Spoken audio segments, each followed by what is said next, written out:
Hello again everyone, Age of Dune here, and we are back casting another League of Legends game. As you can see here, it is another high elo game. This one, the name's definitely called to me. I was watching Voyboy's stream, and I saw that this game was getting close to there, so I was hoping it was going to refresh. So, indeed, I am going to get to see this. We just saw First Blood happen, but it hasn't actually happened yet. This game has indeed just started.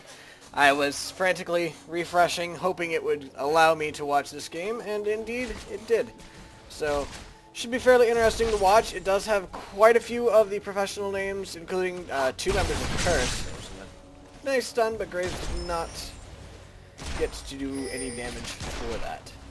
Alright, so she just hit level 2, and she's actually going in on Graves, doing quite a bit of damage to him, and he just died there. So yeah, that was the first blood that we just saw as we were coming in. I did see that on the stream, so I knew it was going to happen, but... Oh, very nice. Yes. So yeah, that first blood did go to Curse Cop, and let's continue watching the game. Alright, so, Curse Voyboy is mid, so it's going to be curse on curse action. Well, sort of. Voyboy is actually going to be against Bat-Jew Man, who is Xerath. He's actually, a couple of his games have had Bat-Jew Man. In comes the Hecarim for a gank. He does punt him into the wall, but Xerath is able to escape. He does land a stun on the Hecarim, but the Hecarim is not going to die because of it. Did get a little bit of harass from Voyboy, but overall, nothing too big. I did notice that Warwick was coming in for a gank up top. He did not end up taking anybody down. Looks like he's about to die again, though. No. He actually did barely escape that, but escape he did. So it looks like Hecarim came in for another gank here. Did punt the Xerath away again. He's going to take him down. Yes, he does take him down. Warwick is going in on the Caston in the meantime. He did not end up taking him down. Now he's running away from Hecarim, who is in... He's following. He probably needs to fall back. He is falling back, but it's probably too late because he did just get feared by Fiddle. He's trying to escape now, but I think he is indeed going to go down. He does go down to this, yes. And now double buff again goes to Warwick, who already had double buff, so it's not too much of a change there. So let's go ahead and set up the board here. We've got Kassadin versus Xerath, which we already knew. Hecarim is versus Warwick, that is correct. Lee Sin is actually versus Nocturne Top. Yeah, that's odd. I don't think I've ever seen a Nocturne Top before. But alright, fair enough. We've got Graves versus Caitlyn. Wait, sorry. Wait, what is Fiddle? Support Fiddle? Interesting. I have heard of that. I actually don't think I've seen a game with support Fiddle in it before. I recognize that name too, Unstoppable. I'm not sure. But, yeah. Support Fiddle, I've heard it's really good. That fear is very nasty. But I've never actually seen it, so that should be fairly interesting as well. SilSol, I know. So yeah, this game definitely had a lot of names that I had already heard of. Again, it's very weird to see a Nocturne Top. Warwick is actually coming up for a gank, but it really doesn't matter because this is going back. But Hecarim actually came in here for a gank on the Xerath again. Xerath's gonna, here we go. Oh, and his Q there did end up killing it. Why does he show up as level 1? Xerath is not level 1. I'm not sure. I think it bugged out. Hopefully it'll fix itself shortly. He is actually... Well, I'm pretty sure he's 6 because he was jumping around like he's 6. But we'll have to see what's going on there. Hopefully with his next ding or something it'll update to the correct level. But he's definitely not level. There we go. There we go. It did update finally. He is level 6. I'm not sure why it bugged out and showed level 1. But thankfully that little bug was gone. Sorry, down bottom it looks like the Tarek did have to go back and he's chilling here, so definitely seems like another bug for my screen. Okay, he's on his way out. For some reason, there we go, he's going to sprint his way out. So yeah, I'm not sure what's going on. The client's being a little funky at the moment, but hopefully those issues are done with. So, Fiddle and Caitlyn combos being really nasty from what I've seen so far. It's still tied 2-2, so other lanes are sort of making up for it, but at the same time, this is a really nasty lane, and I'm not sure what Curse Cop normally does, but I'm guessing he's normally an AD carry, and he's definitely making that obvious. I know Voyboy is normally top lane, Alright, so here comes Hecarim for another gank. He does punt to Xerath again. Xerath is actually only 5, so there is another death to Xerath who has not hit 6 yet, so he's having a really bad time of this. Hecarim is just camping the heck out of mid and feeding Voyboy like crazy. Voyboy eventually, I'd imagine, is going to start ganking bot, who is actually going to get this tower. That was a fear on Tarek there. Wow, Graves got really low again there. 22 health. So Caston is coming down, but the purple team is backing off, so they know he's coming down. But Voyboy is still coming. He could probably one-shot this Fiddle. He does ignite him, so he's going to go down. There's the stun from Tarek on Caitlyn, so the Caitlyn can't take Voyboy down. So Voyboy is going to get out of this as well. Caitlyn shouldn't be able to take down the Tarek. Oh, here comes... okay, I don't know what that was. Ah, that's what that was. Okay. So, the reason Nocturne ulted there... Nocturne and Lee Sin actually had a bit of a fight while that all was going down there. SilSol actually got really close to death. The ulti there was to bring him back into range to kill the Lee Sin, who then kicked the Nocturne out and then shielded himself, so he did end up surviving that, which is really good on his part. Very nice play. He's still pretty far out there, which is kind of impressive. He's being very brave. I don't know that I know I would not be doing it. I am not nearly that brave with, especially with somebody like Lee Sin. Lee Sin is not my guy. Alright, so she did finally take down this turret, as we expected a while ago, actually. So this tower is gone. She's level 6. They are both level 5. So she's 1 level up. Fiddle is actually level 5 as well, though, so they're not actually that far behind anymore. And experience-wise, it looks like he's about halfway to 6, and she is over halfway to 7. Fiddle, on the other hand, is less than halfway to 6, so he's actually pretty far behind Graves, but I think he's actually... no, actually, he's behind Tarek as well. So, experience-wise, he's a decent amount of weight. Looks like Voyboy is actually going in on the Xerath a little bit, doing a little bit of harass, not too much, though. Xerath decided to laugh at him, so he came over and smacked him again. Laugh at me. But yeah, it is unusual, really. Oh, and he goes in. There's the Warwick ulti, though. So is he going to... yes, he does end up taking down the Xerath before he dies. Xerath did end up shutting him down, but he was able to take down the Xerath as well. So it did end up being a 1-for-1. An assist was gone. It was acquired for Warwick, but he still got him. Ooh, wow. Fiddle actually got pretty low there. Graves and Tarek are really trying to take these guys down. Chris Kopp's actually in a little bit of trouble. There's a fear from Fiddle. Fiddle got really low. Down goes the Graves, though, and now the Tarek is in a lot of trouble. I know he's not going to be able to do this. Well, survive that. So he knew he wasn't going to be able to survive it, so he went ahead and tried to take down that Fiddle. There was no way he was going to kite them away. There's absolutely no chance, because he would have had to run all the way there, and I'm pretty sure she's got boots, and he doesn't. Yeah, she's got level 2 boots. Tarek has no boots. So yeah, he would not have escaped that at all. Cassidy is now coming in for a gank. He's probably hoping to one-shot her, but she is not even going to wait at that tower. She says, I am gone.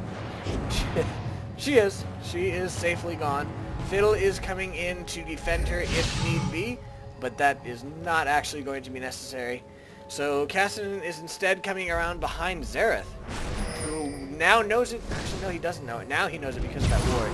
So he did flash out. The Cassidy is now there. He did silence the Xerath. The Xerath is going to go down. This time the kill goes to Hecarim. Up top, Warwick actually just ulted the SilSol. Lee Sin actually might take him down. Oh, that was so close. 7 HP. 7 HP for Nocturne. He tried his best. One more auto attack would have done it, or had he had red buff, he would have done it. Oh, Voyboy did take down the Nocturne. Nocturne was about not even half a second from finishing that back animation. In fact, I think the back animation was finishing as he died.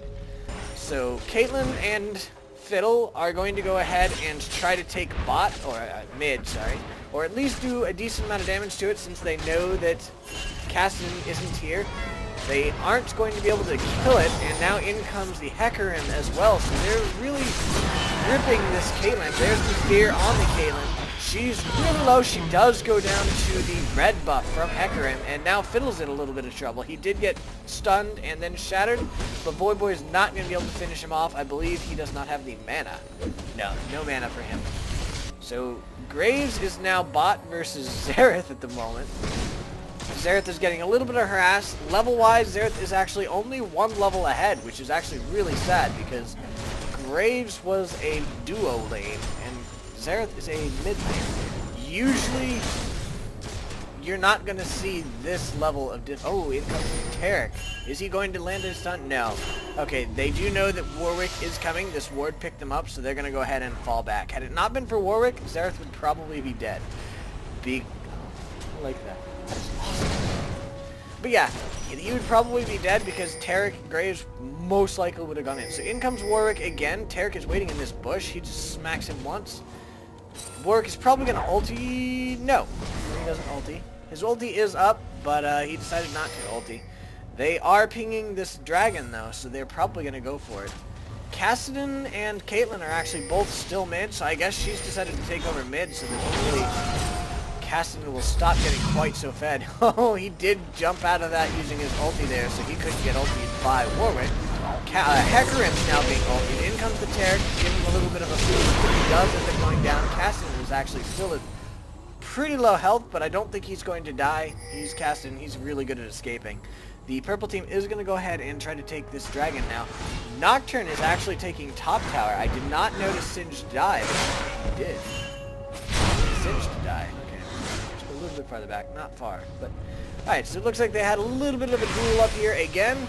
Nocturne did miss his Q. Singe went ahead and started doing some damage, but I'm feeling yeah, there's the Nocturne here. It does end up landing.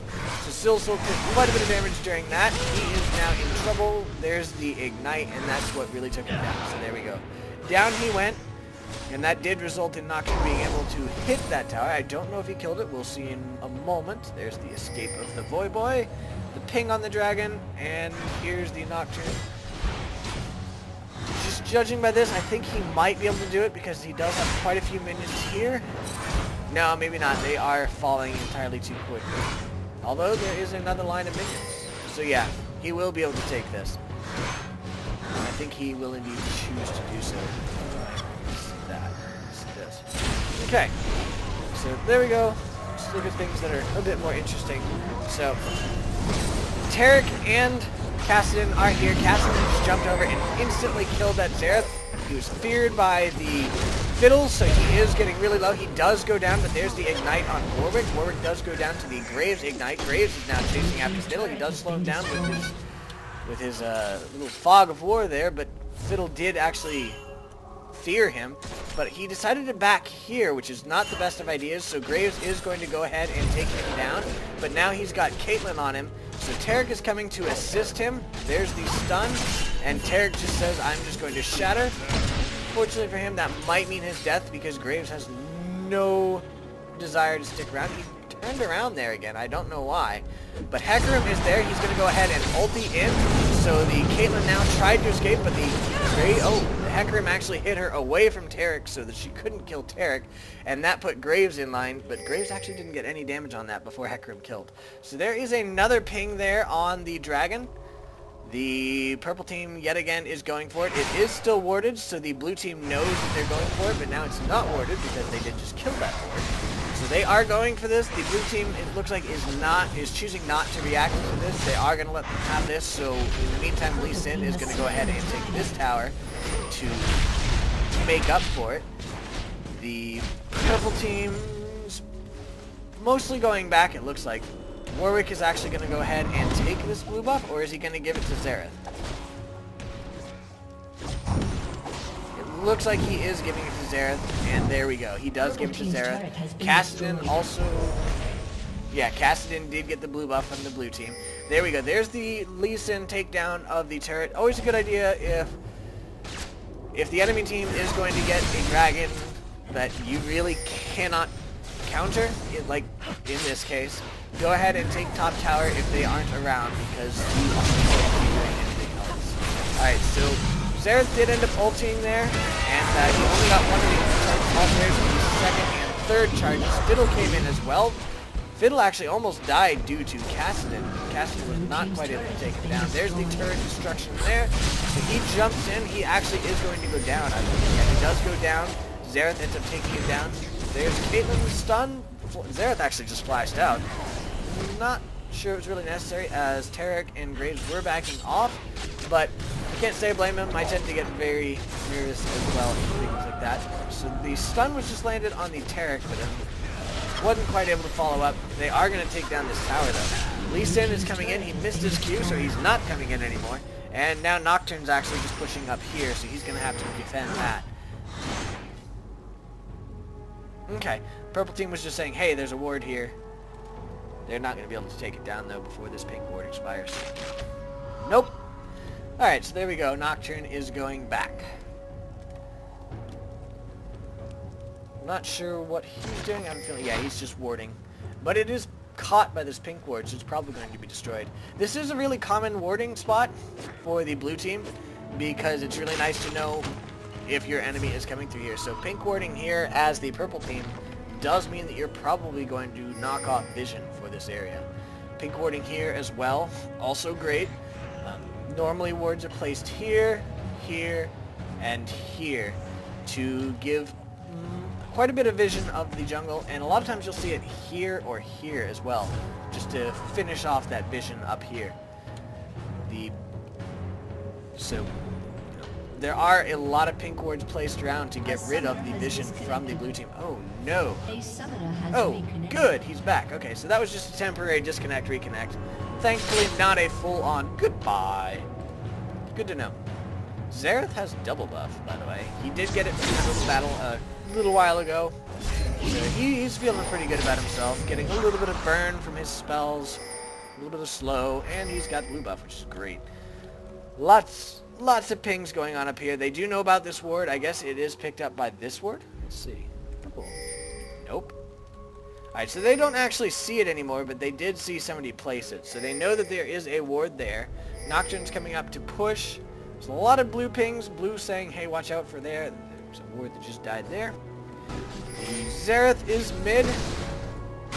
Warwick is actually counter-jungling here. In comes the Hecarim. They are doing a little bit of damage to Warwick, but I don't think they're really going to take him out because Xerath and Caitlyn are here to make sure that doesn't happen. Voyboy's there.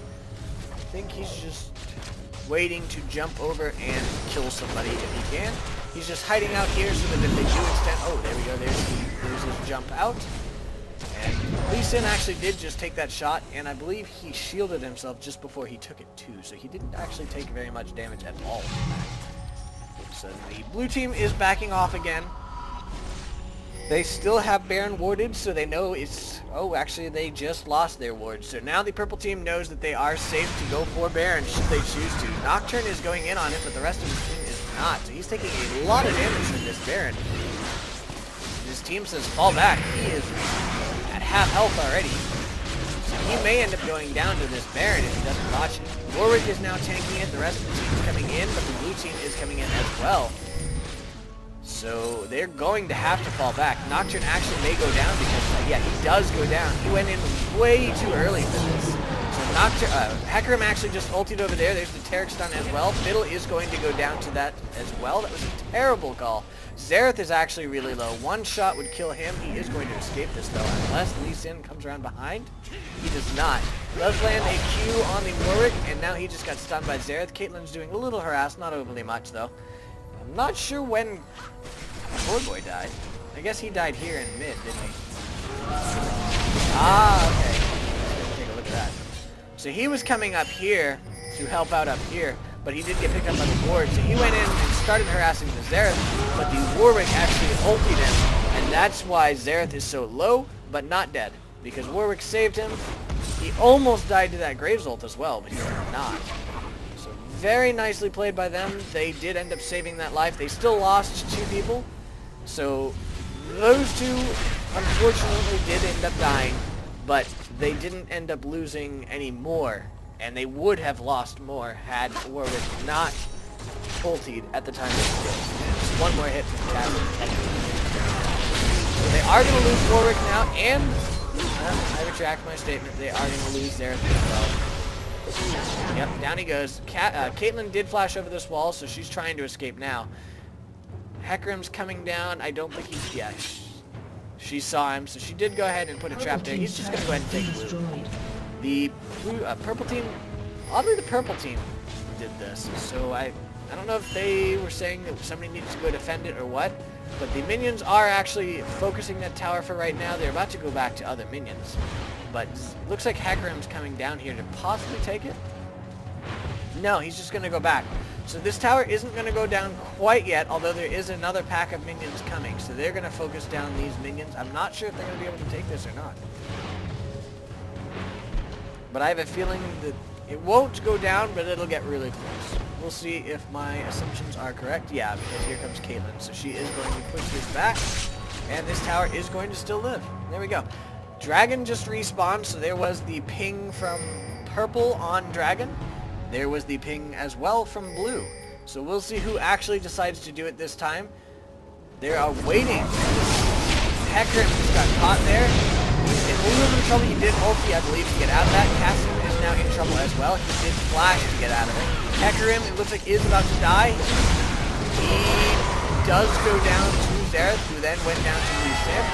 There's a Fiddle ult landing on nobody except he did flash to get to Voy Boy. So he did end up killing Voy Boy. SilSol's trying to run away. He did take a little bit of damage from Caitlyn there, but he did make it out. In comes the Graves. He got feared by Fiddle, and he's going to go down as well.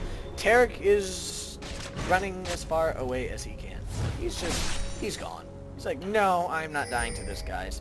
So he did end up running away. He is going to escape this with no problem.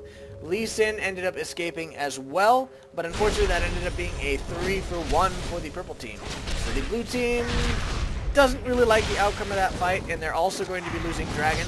Unless, yeah, Warwick can easily lifesteal through whatever damage Dragon can do.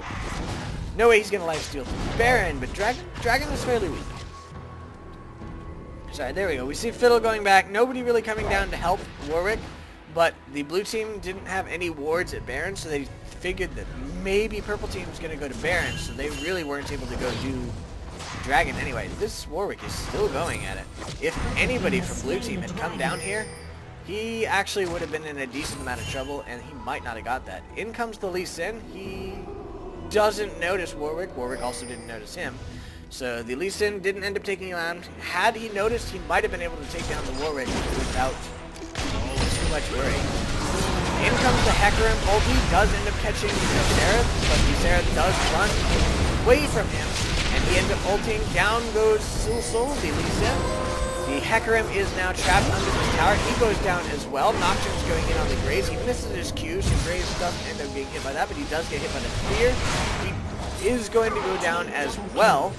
And that is most of the blue team. Tarek is the only one surviving because he was too slow to catch up and die.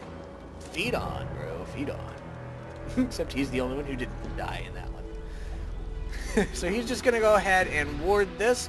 It is pink warded, so his oh, he knows it's pink warded because he pink warded as well. So he's going to go ahead and take down their pink ward. They will probably replace it shortly. If they're wise. Does Warwick have one? He doesn't. But he did ward there. So the blue team will now know that they... Oh, even with Caitlyn here, that turret went down. Blue team will now know if they do end up going for Baron. So you're not going to see something like that where they have to rush up there, even though the only person out there was down there at Dragon. Not going to see that again for a little while at least, because it is pinked. But Fiddle... Oh, Fiddle has oracles. So Fiddle is going to go ahead and clear that, and... Well, momentarily he will. The moment he's just running around clearing all the wards. So he does have oracles. He's probably going to go up to Baron soon, but he is targeted. So the blue team has it out for him. I can't say I blame them. I don't like it when people are clearing my wards either. Zareth actually just landed a lot of damage on the whole blue team. They got caught by his ult. All 3 attacks. So they lost quite a bit of life there. Graves is actually below half just from that. So Fiddle is going to have free reign. He's going to walk into this bush. See that? There we go. He does take it out. Now he's going to go ahead and take this pink ward as well. Purple team does not look like they're going to go ahead and do Baron quite yet. They're just warding up around it so they can be protected. Hecarim is coming up here. He does have a ward though. See, he did place a ward here. It was picked up by this ward, so Fiddle is coming to clear it as well. Down it goes. Gold actually went to Warwick though. Always very sad when you buy the oracles and your allies. Ooh, wow, there was Nocturne ulti on Kassadin, and they were able to take down Graves as well when he tried to take down that Xerath. Xerath is actually a pretty big target this time. Everybody wants to kill the Xerath, and instead they end up dying because his team actually does work pretty hard to keep them together. So now they're going to go ahead and come on up here and start attacking this Baron. Xerath is actually, if you notice, he's over here, which is a really good idea on his part. He can hit the Baron from up there. So he is going to do it. And as long as he's up here, he doesn't have to worry about being hit by his ally, or from the enemies that come in to contest. So he is completely safe up there. SilSol actually got caught there. He did use his Q to go there and jump over to Taric. Taric does end up going, well, he does end up going down to the Xerath ulti, and Taric, I believe, is going to go down as well. He does stun the Warwick. He had to flash out of that Xerath spell, and Warwick is still chasing him down, but he is going to escape this. Warwick is now going in, well, went in on Kassadin a little bit. They're still chasing him. Xerath is probably going to try to snipe. No snipe for you. Alright, so he's going to go ahead and come back up here. Sarah. Ooh, that was a Fiddle ulti that did nothing. Well, to be fair, it didn't really do nothing because it did push the blue team back off of their turret. Wow. In went the Hecarim. Unfortunately, he is going to die for it. He might escape this. 114. Yeah, he's going to live. The purple team is going to continue pushing this. Nope, they're going to go ahead and fall back. Alright, so he did actually end up escaping that. He's probably going to go back fairly soon. There is the DC from Graves again, but he's reconnected again as well. So he's having very minor trouble with disconnecting, but all in all, not too bad. So I am impressed that the Hecarim survived there. He did go in and fear them, and then he pretty much immediately had to take off. They did just land the Q on the Warwick there. So there's the stun as well. SilSol's trying to take him down, doing a decent amount of damage. They did ward that as well, so that even when Warwick walked in, they could still deal damage. Xerath is coming down to help, though. So I don't know how this is going to happen. There is a ulti there. They did take down the Warwick, but the Xerath took down the Taric, and now SilSol's trying to take down the Xerath. Hecarim came in, as did Kassadin, so Xerath is going to go down. Caitlyn came in, she just shot her thing over. Didn't really end up hitting anybody with either one, I think. So Fiddle did just ward there. There is the Caitlyn ulti to try to take down SilSol, but they were watching for that, and they did defend against it. Hecarim came over, he did just get feared by the Fiddle, but he's going to go ahead and fall back with no problem. They are going to escape this, I think. So there's Kassadin just blinking over that wall using his ulti. So yeah, they did end up getting 2 kills for that, and they only lost Taric, which is great. And there is another DC from Graves, and another reconnect from Graves. He's having a really bad time. I don't know what's going on with him. But yeah. It's gotta really hurt. At least it hasn't happened inside of a battle. I mean, every time he's DC'd that I've seen has always been when he's just in the middle of farming. Which is, I've got to say, that is the best time to DC. The worst time would be right at the very beginning of a battle when everything's starting to happen, and then you DC and your character just starts walking away. Alright, so there is a fear on Fiddle, followed by another fear from Nocturne, and a Caitlyn ulti. Fiddle, or not Fiddle, on Taric, by Fiddle. So Taric is probably going to go down. He does go down to this. Yes, there was a double fear on him. So that's got to be annoying. Fiddle fear, followed by Nocturne fear. So they're going to go ahead and take this tower. Looks like Warwick and Xerath are also taking Dragon. They're going to get this for free. Nothing the blue team can do. They are defending down here. So there we go. There is the Dragon kill. The purple team is still pushing. I'm actually kind of surprised at how close this game is. I mean, turret-wise, it's not overly that much. They're still able to at least partially win. Ooh, the Xerath, that ulti didn't just take down that Hecarim. Usually they're able to do fairly decently in team fights, but unfortunately right now they are, it's 3 versus 5, and they keep going in fairly 1 versus 5, 1-on-1, just like this. Tried to take down the Xerath, didn't really do it. There was the Fiddle ulti though, which did not hit anybody even after Flash, so that was a very unfortunate ulti. There was a lot of damage there from Kassadin. Fiddle is about half health. There is the home guard. He's going to try to do it again. He did get hit by the Caitlyn trap, but he did flash out on the thing again. Coming in again, he's going to go ahead and try to take down Kurskov. He just keeps jumping back and forth. Really good idea on his part. Unfortunately, Graves, now he is way too far out. He did not end up taking anybody down. SilSol just came out as well. The Warwick is doing as much as he can. Hecarim really wants to take some of these down because they're really low life for all of them. They're not able to take down any of them. Hecarim just went down to the Zereth. They're still taking down the Lee Sin. Lee Sin is having a... he really wants to go in on this. They are taking down this turret though, so they're going in on this, and unfortunately Graves is DC'd. Like I said, that's a very unpleasant time. He could have been doing stuff. They're going to try to take down this... Are they? Oh, they don't even take down the Fiddle before the end of the game. So, alright, let's go ahead and take a look at the items here. That was a good game for the purple team. Very nice. And it was actually a good game for the blue team, too. They put up a really good fight, but they did end up not able to live it. So let's go ahead and take a look at the items here. We've got Zereth with 145 CS versus Caston with 137. Fairly close CS, not bad at all. Zereth has Rabadons, Athene's Unholy Grail, Hunting Guys, Sorcerer's Shoes, Doran's Ring, and a Crystalline Flask versus Caston's Rabadons, Sorcerer's Shoes with the Home Guard enchant, Haunting Guys, Blasting Wand, and a tier. A lot of the difference here is made up of the fact that he is 894 versus 1295. Those kills and assists made a pretty big difference there. So, alright. Nocturne is at 170. I think I just accidentally moved him. Yeah. 170 CS versus Lee Sin's 144. He's got 5-2-12 to 3-4-5. Pretty big difference there. Going to be a pretty big goal difference. He's got Randuin's, Blade of the Ruined King, Phage, and Berserker's Greaves versus Randuin's, Spirit Visage, Ninja Tabby, Emblem of Valor, and Null Magic Mantle. Warwick has 98 CS to 131 from Hecarim, so that is a pretty big goal difference there, but he's got 16 assists, whereas Hecarim only has 5. 3 kill difference, so most likely, let's see, 98, yeah, he still has more gold from that. So the Warwick does actually have, he's got Iceborne Gauntlet, Warden's Mail, Giant's Belt, Boots of Mobility, Madred's Razors, and a Ruby Crystal versus Sunfire Cape, Spirit of the Elder Lizard. Yep, Spirit of the Elder Lizard, Mercury's Treads, Kindle Gem, and a Negatron. Caitlyn has 231 CS. Wow, 231 CS to 145. That is huge. And she is 6'3" versus 2'6", so she's going to be way ahead of him. Let's see, 12, 7, 10 to 7. Yeah, that's almost 5k there. No, that is over 5k. Wow.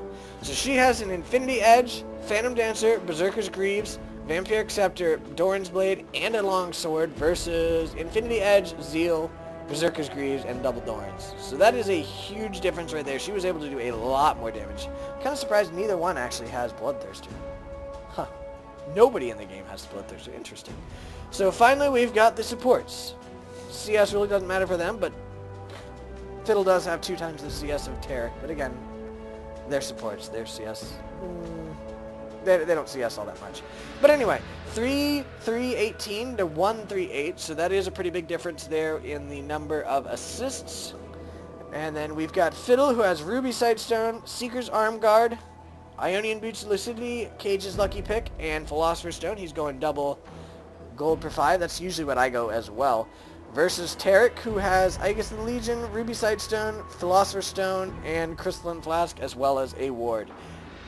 Not usually my build. I like to go with the double gold per 10 and then Aegis of the Legion, but everybody builds differently. So alright, there we go. That is the end of this game. I hope you guys enjoyed it. I really was excited to see multiple names that I knew, and both teams actually had a member of Curse, which is pretty cool to see.